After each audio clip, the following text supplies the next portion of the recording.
Now back to Just Energy Radio with Dr. Rita Louise. Hello and welcome back to Just Energy Radio. I'm your host, Dr. Rita Louise, and thank you all for staying tuned to the second hour of the show. This hour is brought to you by the Institute of Applied Energetics. That's www.appliedenergeticsinstitute.com. So if you've been tired of your job and looking for a new career, maybe a career in the alternative health world, working as a medical intuitive, energy medicine practitioner, or intuitive counselor is right for you.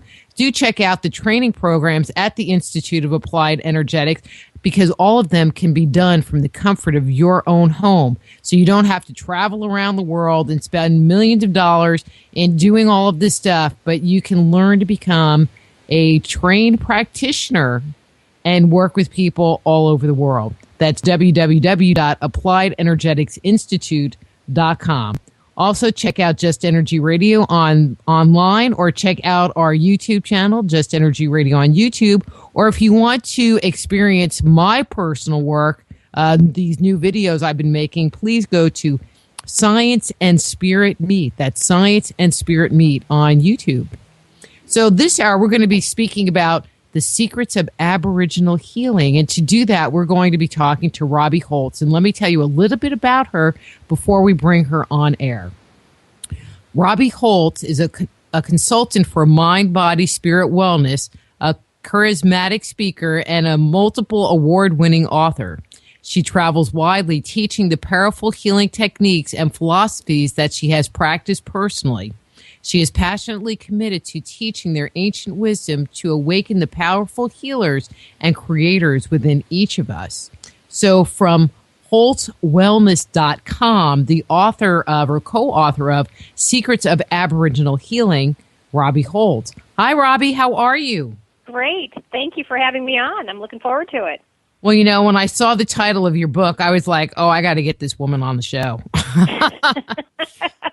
Well, I just feel that indigenous cultures hold so much wisdom about who we are and our history and what we're supposed to be, not in like we know in the Western world, that, you know, talking to someone that actually has worked in that environment and has that understanding is just, you know, it's rare. In the United States, it's rare. Yeah. So yay. Yay. I know. It's great. It's exciting. And I want your listeners to know right off the bat that we are divulging and revealing these secrets because the Aborigines asked us to. This is something that they asked us to take out into the world because they thought we really needed it. We really didn't understand about healing and the process, and so they gifted us with this. So let's just spread it around as everybody as much as we can. It's really amazing and powerful stuff. Cool. So what led you, and is it okay that if I, you know, when I talk about you and your book, that I talk about you and Gary as, you know? Absolutely. Okay. Absolutely. Yeah. You know, so what led you and Gary to write, you know, this book and to go down that road to learn about Aboriginal healing? Well, the story with Gary is pretty fascinating. I mean, he was a brilliant physicist and had his own aerospace company, but he also had multiple sclerosis, and he had become a quadriplegic for 7 years. That meant he had no feeling from the neck down, and he was barely able to get around, and the doctors told him that he had about 2 years left to live, and so he was searching for answers, and that's how he found the Aborigines. And it's a very interesting story how that came about, but basically they so dramatically rocked his world in that short time that he was with them. I mean, total 10 days, including travel time, and it dramatically changed his life. And he just came back in '94 and spent the rest of his days getting this information out there because it so transformed him, and he wanted to be able to help people. So that was the intention, is to get that out there. He came back and discovered he was a really amazingly gifted healer, like so many of us, and was helping people with some really, you know, stage 3, stage 4 cancers and AIDS and things. And we were spending a lot of time helping people who were so sick, and we decided, let's go to the other end of that and start helping people realize how to stay well and also how to create their own wellness. If they are sick, let's show them how they can heal themselves so that we can empower as many people as possible. So that's really what got us going. It's just it's such a fulfilling thing to do. Well, I hear what you're saying. And I think there's a lot of need now for people to, how do I want to phrase this? I think people are very much distrusting the medical system. And with everything that's going on, I feel like more and more people are trying to take back control over their health and over their wellness. And so providing information for them to do that is a blessing to everyone. Yeah, and that's how actually I ended up on this road. Before I met Gary, I was given a blood transfusion when I delivered my son back in '85, and it had hepatitis C that was tainted with that. And I ended up with hepatitis C, and of course back then they didn't have a name for it, so they sure as heck didn't have a cure for it. And so the hepatitis almost killed me, and then the second time the experimental treatment almost killed me. And Western medicine had nothing for me. They said, you can't heal hepatitis, you're just going to have to live with this. And I just knew that I wanted to survive. I had a young child and a husband, and I wanted to survive. So I had to start finding answers. And when I started looking beyond what Western medicine offered, I discovered that there is a huge world of other options out there. And I have since healed the hepatitis, the chronic fatigue syndrome, and the fibromyalgia. I don't have any of that, and I'm tested regularly. So, that became my quest then, is to wake other people up to that we have these innate abilities to heal, but I think a lot of us give our power away to doctors and to what the current belief systems are in our world. And the Aborigines know different. They have known, they're the oldest continuous culture, and they've known you have this ability to heal. We just didn't understand how healing worked, which is why they gifted this information to us. Wonderful. So in a nutshell, and so I'm kind of talking in like kind of the big picture idea, what's the basis of Aboriginal healing tradition? That's a great question, and I can easily answer by saying that it sums up to using your powerful mind with assistance from the other side of the veil, whatever that means to you, divine source, God, goddess, whatever, angelic help. And that will equal anything. When you learn how to use your mind, which is so powerful, and use assistance from the other side, there's nothing you can't do. And learning how to align the body, mind, and spirit, it's really powerful. So that's something we can all do, and it's something that these indigenous cultures know how to do, and they've been doing it forever. And I think it's quite interesting how science keeps discovering what these cultures have known for a long, long time. Quantum physics keeps coming up with what the Aborigines have always known. And I was just reading another article about things that it's like, well, the Aborigines have already known that. They don't need it to be proven. And that's really, I think, Gary's greatest thing is he went out into the outback, very much a scientist, extremely skeptical, but knowing it was his last hope. And very much black and white, it doesn't exist if you can't prove it to me. And he came out 10 days later realizing, as you know, and I think a lot of your listeners know, there's a lot of gray that you can't explain, but it still exists nonetheless. So that was what really dramatically changed his life. But see, I don't even see it as gray. Yeah, that's a good point. I joke around. It's like, well, that is my world. Yeah, mine too. But for Gary, the scientist, it was gray. That was how he explained it. So, yeah. I bet even just opening himself up to the possibility of it was life-changing. Yeah, you had to be pretty desperate for a scientist to go into the outback to be with a remote tribe to find answers. He knew he wasn't going to live, and he really didn't have anything left. And nobody would go with him. They thought it was absolutely crazy. And if he's in a wheelchair as a quadriplegic, he can't go on his own. Well, he was a triple Scorpio. Of course he went on his own, and that was his soul's call. He couldn't explain it. He just knew that he needed to go. Again, it was that soul's calling.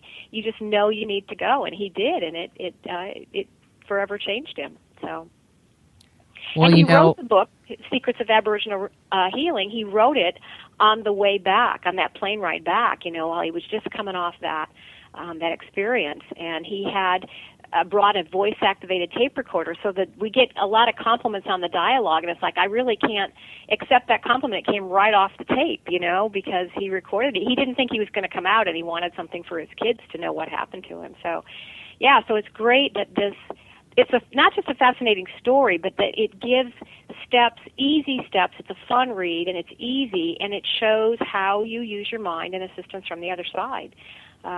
So it's, I just love to see how it just is sparking people's awareness and changing them. It's great.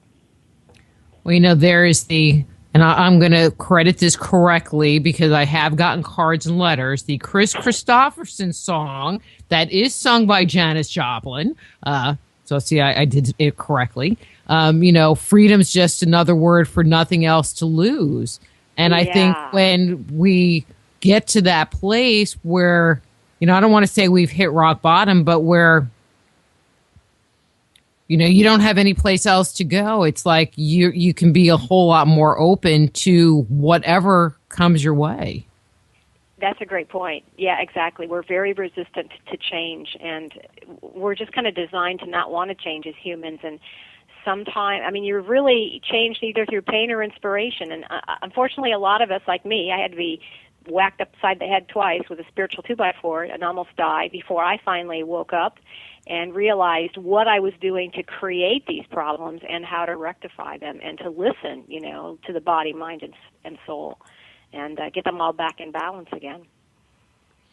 Many people, or why is it important when you're trying to heal? Is there like a root problem? So there's what's going on in the body, but you keep talking about beliefs and energies and causes. What is that deeper piece that we're missing when we utilize Western medicine, or that's kind of missing from our understanding of health and healing? Well, that's exactly why the Aborigines gave us their secrets for healing, is because they said, you guys really don't understand how this works. And especially, I think, in our culture, where we tend to numb the symptoms rather than recognizing it's like a dashboard lit up on a car. It's telling you something's wrong. You don't just take the bulb out and say it's fixed. And so the Aborigines told us that if you don't understand, if you don't get to the emotional core of every illness, including me, I had a blood transfusion with Hep C, but it's still, there's an emotional core to that. There's a soul's reason behind that. If you don't get to that emotional core and uproot it, it's just going to go right back again. And I think we all know people who have had surgeries and they've had tumors removed and they grow back again. I've seen people that when Gary and I worked together in the healing clinic, they were healed too quickly. They didn't make any changes and things just come right back again. So you've got to understand what's operating on a deep level that's creating this problem. And it's pretty predictable what's going on because we tend to hold and block energies in specific parts of our body. For instance, if you have a lot of grief, we tend to hold that in the chest area. And if you have a lot of grief and you're not releasing it and you continue to marinate in that all day, day in and day out, without releasing it, you will tend to, I'm sure your listeners know about chakras, you'll tend to clog that area. In the body, that energy will, like a dam, it'll go to wherever is the weakest part. And if you have, for instance, breast cancer in your family and you have a lot of grief, then you're really kind of setting yourself up for potentially some problems in that area. So you've got to understand the emotional core. What's going on here? Why am I grieving? What am I not accepting? What's going on? And then start working your way backwards or forwards, however you choose to call it. But yeah, there's always an emotional core to everything. And so it's very specific where a lot of these energies tend to go. And like when we're angry, we tend to want to lash out or kick something or hit something. It's because the energy of anger tends to want to go into the arms and legs. And it's, it also can hang out in the liver. But joy also hangs out in the liver. So you again, you want to pay attention to, am I balanced? Am I hanging out in a lot of really toxic emotions? Or which are really fear-based, or am I in a lot of, and that's a perfect breeding ground for disease, by the way, because it creates a different cell, or am I creating a lot more gratitude and joy, which are really very healing and emit healing chemicals? So that's just one quick little example of what the Aborigines have to teach us. So you made a comment about the energy creating different cells, and I want to come back to that because that was I have a question. So I work as a medical intuitive. I mean, that's what I do. And you mentioned, you're talking about the beliefs and identifying the core, but what happened to you with the Hep C was, and I'm going to say, an acquired illness. It wasn't something that you manifested through yourself, although there are people that believe that, we bring things into our lives because there's some reason we're supposed to manifest, blah, blah, blah, blah, blah. Is that what you felt happened to you, that you brought the Hep C in so that you could heal some aspect of your life? Well, it took me a long time to get to that point of realizing that the hepatitis entered my life because it was here to put me on this path. I was really immersed in my career. I loved what I was doing. I was a court stenographer, a court reporter, and it was fascinating. I got paid well. It was highly respected, and I loved it. But my soul did not want me to continue on that path for another. I'd been doing it for 25, 30 years, and I kept getting messages, it's hard on your body. You're ignoring what your body needs. You're not listening to your soul. You're not listening to your emotions and being stressed out. I loved the stress. At least I thought I did. Yeah, it's like remember the old days when we were entertained by how many plates you can spin on a stick? I mean, really simplified life. And I was one of those where I just loved to see how many I could spin at once. But eventually the body was giving all those signs. The dashboard was lighting up, so to speak, and I learned how to just quit looking at them and not even pay attention to them. And so the hepatitis was a vehicle to get my attention. And I really think that my journey was to do exactly what I'm doing, to help wake people up. And I remember asking somebody, she was a seer, and I said, so what's my soul's purpose? What's my soul's journey? I want to live the highest vision of my soul. I'm always this overzealous Girl Scout with all the badges, And she said, well, your soul's journey, if you choose to accept it, is to write 3 books. And I'm like, oh, that can't happen because I don't even like to write. I don't even know how to write.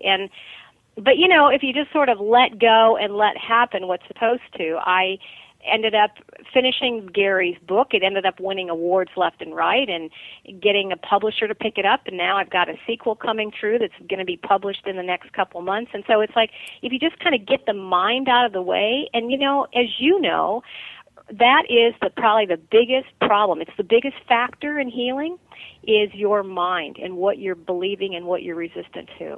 So that's probably a long way to go about and answer that question. That for my journey, the hepatitis was a vehicle to get me to slow down, pay attention. And Gary would say the same thing about his multiple sclerosis, that wheelchair, being confined for hours all day, really connected him to the other side, rather than this busy physicist globe-trotting all over, working for different governments all over the world. Like the Aborigines, he learned to tune in. I mean, the Aborigines, at the age of about 3 or 4, start tuning into dream time or meditation, just tuning out that mind and start actively creating what they want. They do that like more than half the day. And Gary thought maybe they were just kind of simple or stupid initially when he saw them doing it, and then he realized, no, they're tuning into the grid, the one consciousness. That's how they knew he was coming before he even knew about them. And so that's what he gained from them, is that wheelchair forced him to start tuning in, and that was probably one of the greatest things he had to teach me, is don't let all these other things distract you from what's really important, and that is really listening to that inner voice. Don't get distracted. And the hepatitis was a way to get my attention and to get me on this path of waking up. Why am I here? What am I doing? Well, I think it's an interesting comment that you made about, their tradition. They actively seek out the dream time, and, if you, how do I want to express this? If you look at pictures of Aboriginals, either ones that still live a traditional lifestyle or ones that came from, like 100 years ago when, there was still a tangible culture there, because I think it's starting to dwindle. They do look, and I'm going to say a very politically incorrect term, primitive from a Western perspective. But it sounds like they didn't need to, they didn't have to keep up with the Joneses mentality. I mean, there's just such a different mentality and a different culture that we have that comes out of the Western world that is kind of a plague on every other culture on the planet. Yeah, I think that's I believe that they're Atlanteans and Lemurians who, when they knew things were going down, the Atlanteans, they scattered, some of them did, and that these guys were safeguarded and tucked away in the outback. And the outback is vast. It's huge. I remember flying from Brisbane out to Uluru in the outback, and it was like a 5-hour flight. So you're just flying over desert for 5 hours. So they're tucked away in this remote area without any connection to the civilized world. And this is all I'm talking about today is the remote Aborigines. And when you have the Aborigines in the outback are the oldest continuous culture that we're aware of. They're at least 60,000 years old, but I think they're way older than that. And they keep passing on this information and tradition. So if you have the original, some of these concepts and beliefs from that, that kind of perspective, that's what I want to know. What are they thinking? What are they doing? And I love how they're disguised as a primitive culture, but they're really quite advanced and remarkable. I mean, their healing abilities are remarkable. The fact that they can throw a stick and it'll come back at them and the boomerang, that's so advanced. It's just that they have really learned how to use the mind and the other side of the veil. They tap in. They see things. I just like how they're already awakened. They already see things. They see how everything is connected because they actually see it. They can see the grid lines. They can see everything. They're very telepathic to everything. They will tune into the plants, to the trees. They can hear the trees singing. They'll tune into what plants can help with what. Where is the water? And of course, they always respectfully ask first before they take anything. So they'll tell you that being connected to the land is of utmost importance, and how, I know we have tended to lose that connection, and when we started speaking out loud, that's when we started losing our connection. We lost our abilities to be telepathic to the degree that we were, and our connection to Mother Earth. And that's why the Aborigines feel we're very chaotic, and that speaking out loud is really primitive. That's really primitive to them. And it took Gary a little bit to realize it was really quite an honor for him to even be in this small little village. They don't let white people into their village. They hadn't even seen a white person. It was the two healers that knew how to speak English because they had a little bit of connection to the outside world, but the rest of them hadn't been. And so he realized after a little bit that this is quite an amazing thing that I'm allowed to be in this village with this civilization that has never touched the outside world. And I thought it was funny how he told me, I don't know that it's in the book, but he said that there was a little boy there, a little Aboriginal boy, who just loved the wheels on Gary's wheelchair. And I just thought, isn't that interesting? Of course, it's universal. Boys love wheels, no matter what culture. Yeah. So I think that, we've gone way out of balance, and the Aborigines and a lot of these indigenous cultures are showing us where we have gone out of balance and how to come back. And they'll tell you that really the most important thing is to connect to the land. That is who we are. That's why you can feel the rain coming, because you are the rain. You are the environment. And I just had the cutest little story. A little girl told me. I was speaking last week, and this little girl was in the audience with her mother. She was about 9 years old, and she raised her hand when I said that, and she said, when I was little, when I was 3, I could feel the rain coming, and I told my mom, and my mom didn't think it was going to happen because it was perfectly nice out. And sure enough, 20 minutes later, it started raining. And she remembers that, and the mother agreed, absolutely. We would never have guessed it was going to rain, but she knew because she was so tuned in, and that's what the Aborigines are doing, and that's what we can start coming back to.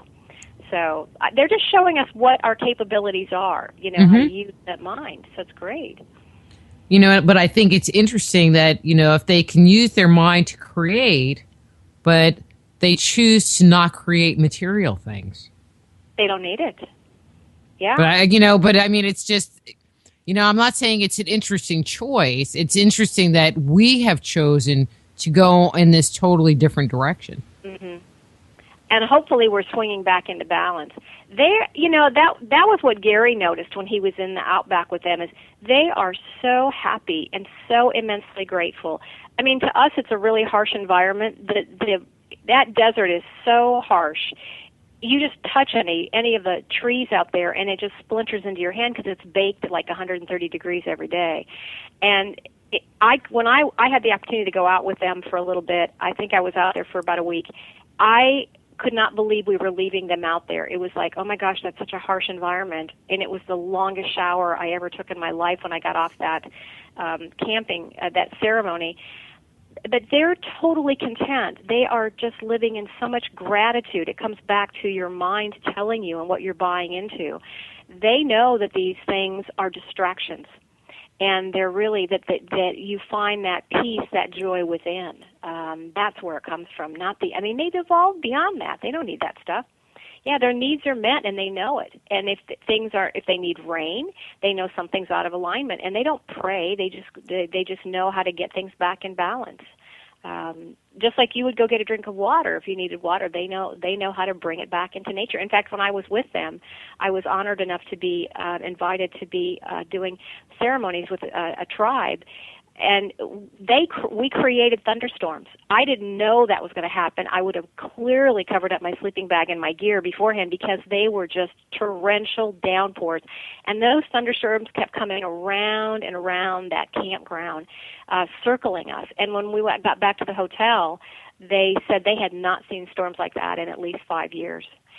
It just goes to show how powerful we are once we tap into the mind and what's really there, rather than buying into what the local tribal beliefs are here in our tribe, so to speak. Well, and I think for the listeners, one of the things you have to understand about Aboriginal culture is they have no agriculture. They have no monumental structures. I don't know, did they have actually permanent dwellings, or did they just live in kind of hut kind of structures, Robbie? Well, with Gary, they had some huts there, but I got the impression that they were quite transient. Right. And that's what I got when I was there back in 2008. I went and spent a little time, and they had come in, the women had come in all over for these ceremonies. So this was an area that was by Uluru, because Uluru, or Ayers Rock, is this amazing vortex of really strong energy. It's very sacred to them. It's a very, very strong energy. And so that's why we were having these ceremonies there. And I believe that's also where Gary was located, was near that same area. Mm-hmm. So they didn't necessarily have anything there. And when we were done with the ceremonies, they packed up and left. They all scattered. And then the white women who were invited, we graciously and were happy to clean up, and so that there was no sign that we had ever been there. That was really important, that everything get taken out, because it's so important to them. That's the land. You don't just, they would never think of leaving, garbage or anything around. They just, yeah, it was really interesting when I was there. There were about 12 women who had been, or maybe 20 of us who were assembled from all over to perform these healing ceremonies. And the Australian women were quite shocked to see my friend and I from the United States and another woman from Canada. They were like, well, why are you coming to Australia when you guys have the Native Americans? And the Australians were coming here to the United States to see the Native Americans and participate in their ceremonies. And I live in Washington State. I'm surrounded by all these tribals, different tribes. And it's interesting that I never even thought about that. It's like what's in your own backyard. There is that connection. I recently spoke at a convention a couple months ago, and I was describing all these things that the Aborigines know how to do, like shape shift and remote viewing and telekinesis, moving objects with their mind, and telepathic. And every time I asked if anybody could do that, one gentleman in the back of the room kept raising his hand every single time, and he's nodding, to everything I'm saying. And I'm like, who is this guy? And it turns out, I talked to him afterwards. He's a chief of an Indian tribe out here in the Washington State area. And he knows, his people know, and they've passed down this information, how to do these remarkable things, how to use the power of the mind. So, yeah. But again, you deal with the Native Americans. They are also an indigenous culture that didn't get so far away from the land. Yes. And look what happened when we took the land away from them. They were really quite lost. And really, look at us. We're really quite lost in so many ways, too. No, I have GPS. Come on. So I could see why the Aborigines want to stay remote and hidden and tucked away in the outback. That's so much better than, they're really challenged when they move into the cities. And as far as I understand, that the remote Aborigines, that there's about 20% of them, of the whole population, that are still out in the desert. And that total, I don't know how close these numbers are because it's so hard to gauge, but there's about 670,000 Aborigines, and 20% of those guys are in the desert, in very small little, what we would call tribes, like 12 to 24 people in a group. There's hundreds of these little tribes. I hesitate to use the word tribe. It's not what they would call them, but we would in our culture. So, well, I'm just glad that, they're being left alone, that their land isn't being stolen from underneath them, and they're, being put on little reservations of land somewhere. Yeah. And they're being respected. I mean, I think that's the most important thing. They're being respected. It's still a bit of a challenge for them. I mean, really? When I went to Uluru, there were tourists all over the place. This is their very sacred spot, Uluru, and just the tourists all over that really don't understand what's going on here.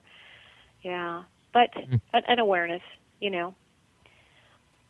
Well, you would think they would have some kind of idea if their tour. Well, no, I take that back. Never mind.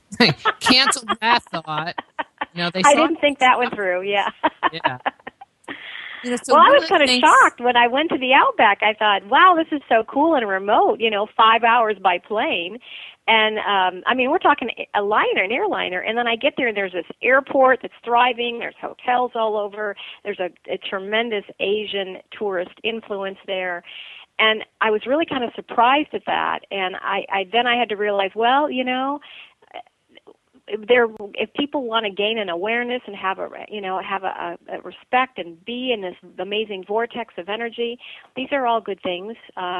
So yeah, but I'm sure the Aborigines would prefer it differently. But it sounds like I went to Sedona for the first time, and I'm thinking, ooh, I'm going to be this like cool healer chick, and I'm going to go check out the energy of the secret vortexes. And you get to downtown Sedona, and it's kind of like, you can take the chopper ride over the vortex, or, this one vortex, they give you the little map and you follow the trail into the woods, and there's a hotel right there. Which really was irritating. I know. And I'm thinking, God, I wonder if they have like electrical issues. I mean, I just can't even imagine trying to run a business like right in a vortex. Yeah. I know. That's a really good point. Yeah, I haven't even thought about that. But yeah, because it's way out there. But that's the way it goes. Yeah. Tourists all over. Camel rides. There's a lot of wild camels, and they managed to create a tourist thing out of that, where they have camel rides for the tourists. But it's just an interesting. And the Aborigines would say it's all about acceptance. You just let it come to you. That's really one of the things that they taught me very clearly. One of their steps, their 5 steps, is acceptance. It's here for a reason. Just why is it here in my life? What is it here to show me? How is it here to help me grow? And then you experience it, and then you release it. And they said that what we tend to do, especially in the Western culture, we tend to hang on to stuff. Things happen to us, and we build resentment or guilt, or we just don't let it go, and before you know it's become baggage. And guilt is one of the worst emotions on your body. I was raised Catholic, and so I know guilt inside and out, and that's what I was talking about, the emotional core. I've got a lot of that running in the background, so to speak, and I don't even know it.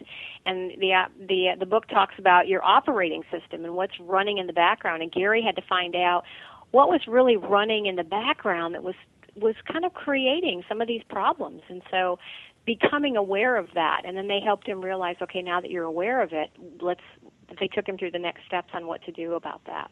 So. Well, and, you brought up the topic of the 5 essentials of healing, and one being acceptance. What are the other 4? The first step is willingness. Are you willing to be well? You don't even need to know how you're going to do it. That's the mind, again, that jumps in and wants to know all the answers. But there's a lot of reasons people may not want to be well. So the first step is you have to want to be well. The second step is gaining an awareness of why this is here in your life. For me, I needed to learn how to slow down and dance this beautiful journey with my body, not drag it along with me, but lovingly dance with it and listen to it and take care of what it needed. Slow my mind down. I needed to connect again to really what's going on. So, an awareness. There's some great books out there that people can resource on getting to the emotional core. Louise Hay has one called Heal Your Body, and that talks about the emotional core. But there's another one that I like even better that came out of Australia called The Secret Language of Your Body by Ina Siegel, Segal. I got it on Amazon, probably $10, or your local bookstore. But The Secret Language of Your Body, and it tells you what the emotional core is. And, so that you can start moving this energy that's blocked. You didn't do anything wrong. It's just that you've got blocked energy. As we go on these journeys, we sort of learn and grow. That's how we do it. So that comes to step 3. It's acceptance. Okay, it's here for a reason. It's always a gift. It doesn't seem like it at the time, but it's always a gift. And so that multiple sclerosis that Gary dealt with, it took him a while, but he realized it was the best thing that ever happened to him. And my hepatitis, as challenging as that was, I truly didn't think I'd live to 50, and now I'm almost 60. It's just that was a huge gift because it put me on this path. It woke me up. It woke me up. And so a lot of times, we're not supposed to be getting sick. That's not part of our journey. We're not supposed to be going through much pain and struggle. It's the mind that tends to create that. It's a lot of these conditioned beliefs that we're buying into. And so these illnesses are a way to wake us up.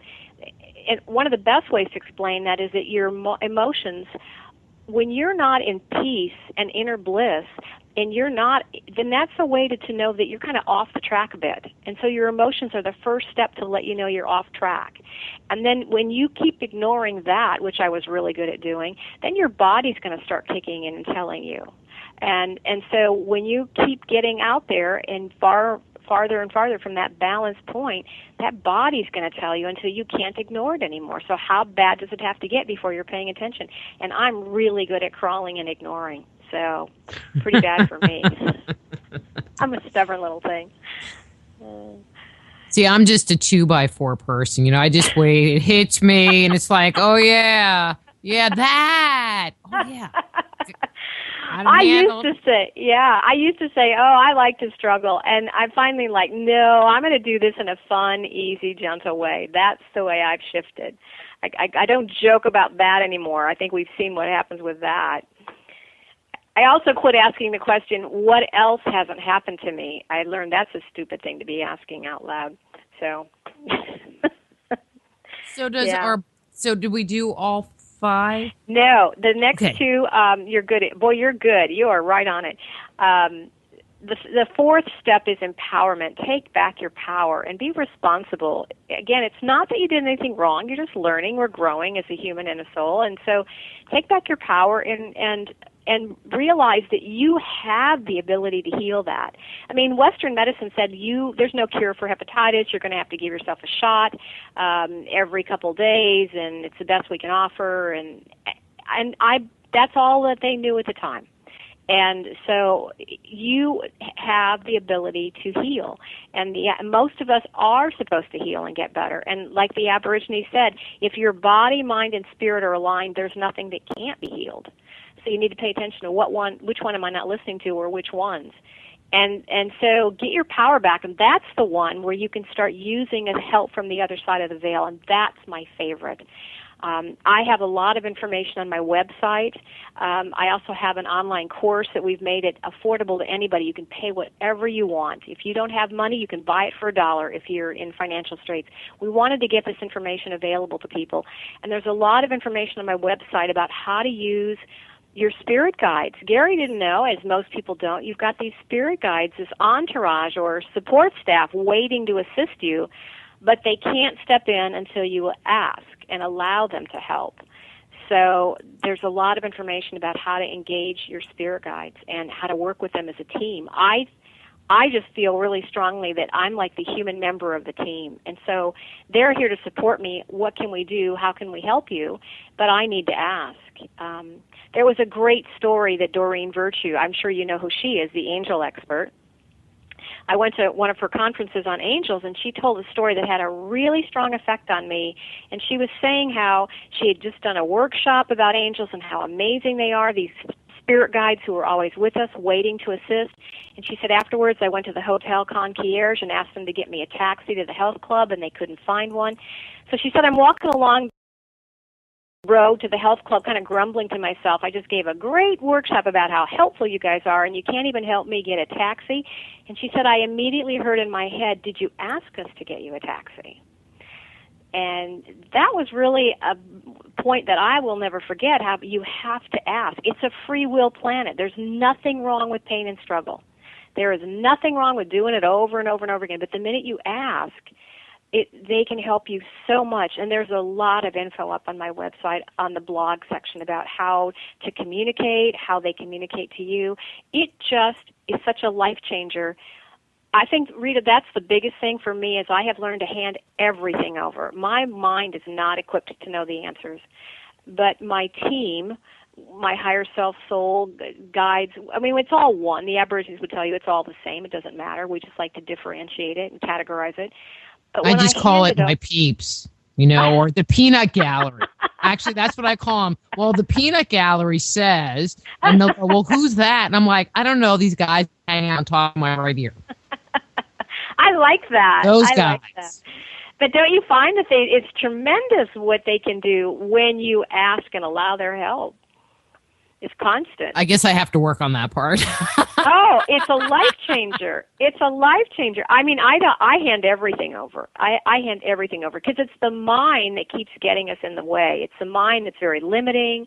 It's really fear-based. It's really scared. And so when you can hand it over to your team or your peeps, I love that, now you're engaging them, and they want to help. They want to assist. It's so funny how most people use them for parking spaces, It's like, what's with that? But because that's what we've accepted in this particular culture at this time. But they can help with anything and everything. There's nothing too big or too small. It doesn't matter. That's the human mind again saying it's too big or it's too many things. But the more they help you, the more they grow in love because they're helping you and they're growing in service.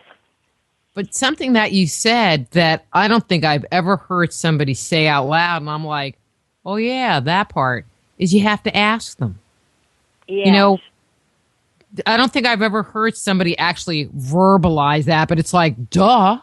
Oh, yeah, right. I should ask them. Because you ask them for the parking spot, right? And I'm going to tell you, my husband thought, I was like Miss Woo-Woo, and he would laugh at me and, imitate me doing energy work because it's quite entertaining. I'll just say that. It's entertaining.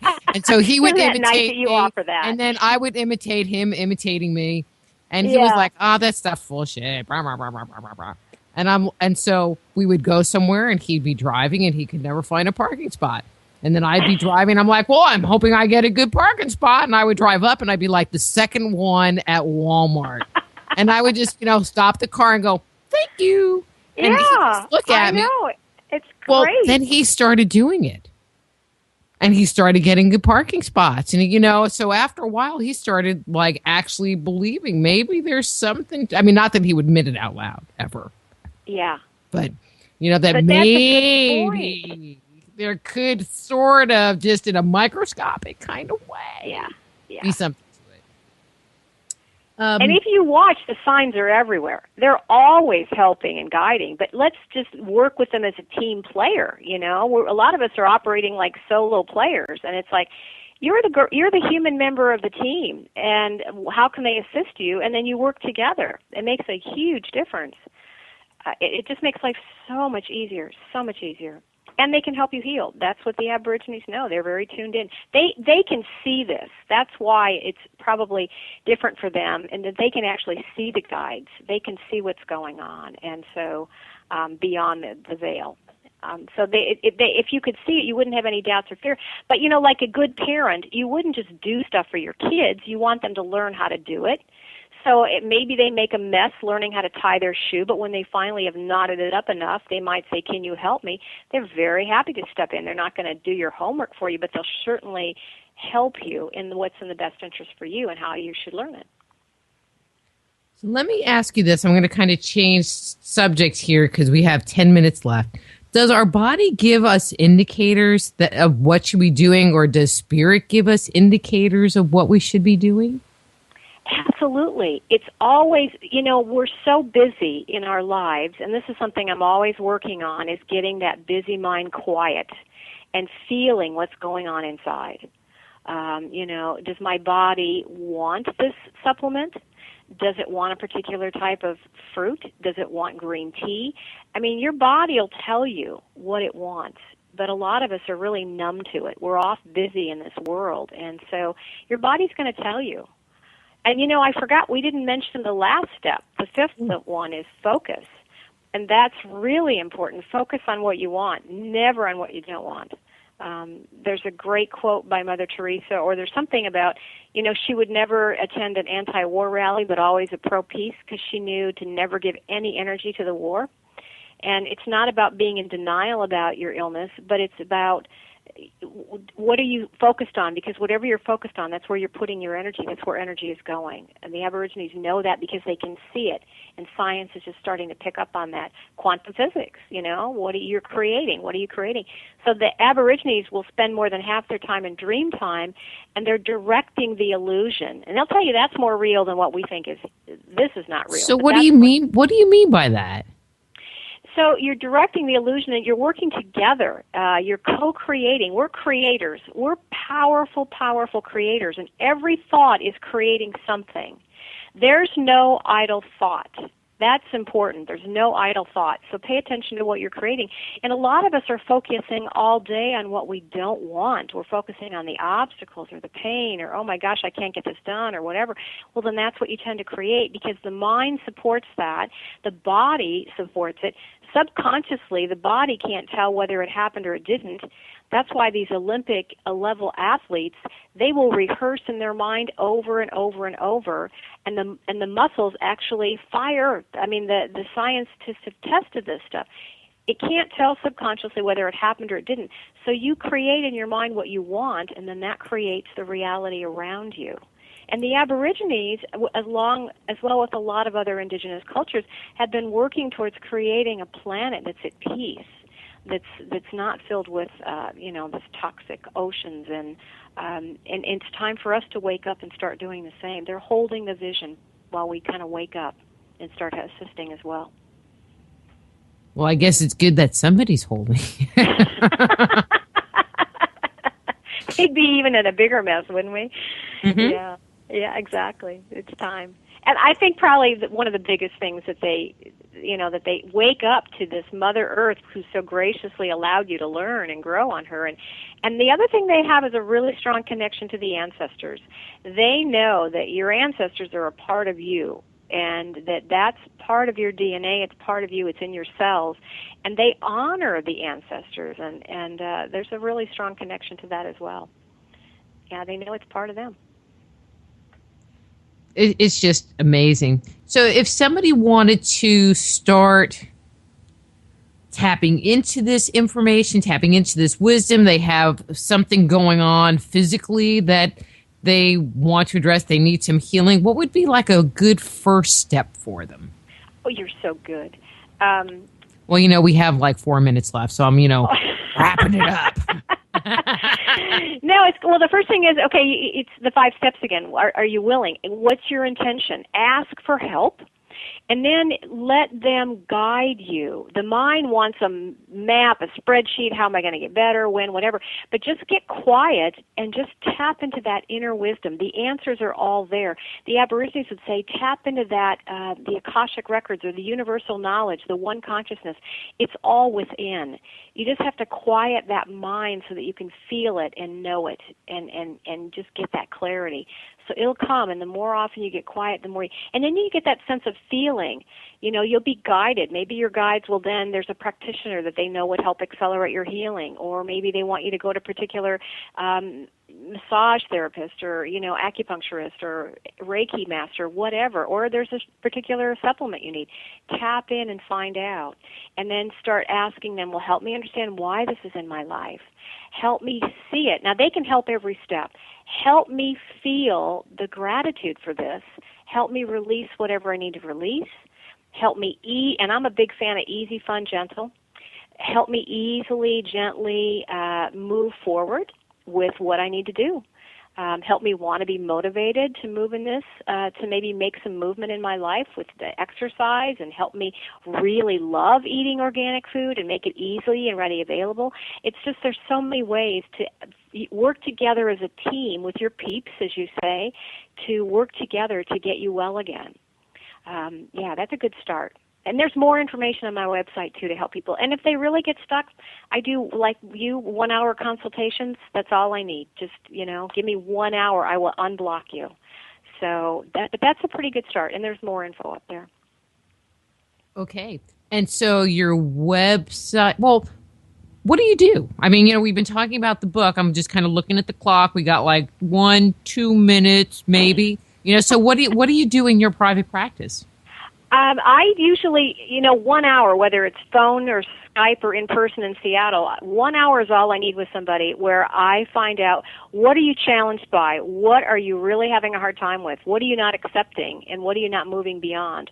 And I help them understand why this is in their life and to see it from a different perspective so that they can become actually grateful for it and realize this is a big gift, and to shift out of that negativity into the other end, and to realize what they need to do differently. It really empowers them in how to use their guides more effectively and work with them. A lot of guides send people to me. It's like they want to wake them up. My gosh, they don't even use us. They don't even acknowledge us. So, I can help people in a number of ways to start realizing where they're creating the problems and how to start creating health, or to get past these emotional blocks that are creating the problems. So that's what I do, and it's really fun. I call in my team, I call in their team. We all work together. Often I get messages of what this person needs to know. This is why this happened in their life, and it changes them dramatically when they understand some of these. It's like somebody that doesn't know why they got spanked, but when you understand, well, you were running out in front of a car, and I didn't want you to ever do it again. Then you quit being resentful about the spanking, and you realize, whoa, that was a good thing. Mm-hmm. So yeah. Good. And so if somebody wants to get information about the sessions, can they purchase your book on your webpage? They can. It's also available anywhere, Amazon or Barnes & Noble, whatever. But, yeah, all of that information, including the online course, which is, we've taken the Aborigines healing techniques and steps, and we've integrated it into how do we get it into your life, and we've tried to make it fun and easy and convenient in 8 different sessions that you can access whenever you want, whenever you've got time, pay what you want. Tried to just make it easy for people and affordable to help them get well, and then they can help other people. That's the big thing. So if they go to Holz Wellness, HOLZWELLNESS.com, Holz Wellness, they'll find me, and there should be a lot of information. And if they get on and they sign up for a newsletter now and then, they can get a free abundance meditation. So there's a lot of helpful things up there for them. Good. Well, we need to go because I know the music is going to be coming up any second. So thank you so much, Robbie, for coming on. And you'll have to let me know when your new book comes out, and we'll have you back on and we can talk about more healing. Thank you. It's been so much fun. It's been fun having you, too. And I will talk to you again soon, and we can talk about Seattle. Yeah, we've got a lot to talk about. Thank you very much. You're welcome. That's Robbie Holz. Her book is Secrets of Aboriginal Healing. Her webpage is Holz, HOLZ, wellness.com. And then next week, we're going to have our good friend back on, Mike Barra, and we're going to be talking about ancient aliens on Mars. And so until next week, I'm Dr. Rita Louise. This is Just Energy Radio. Be blessed.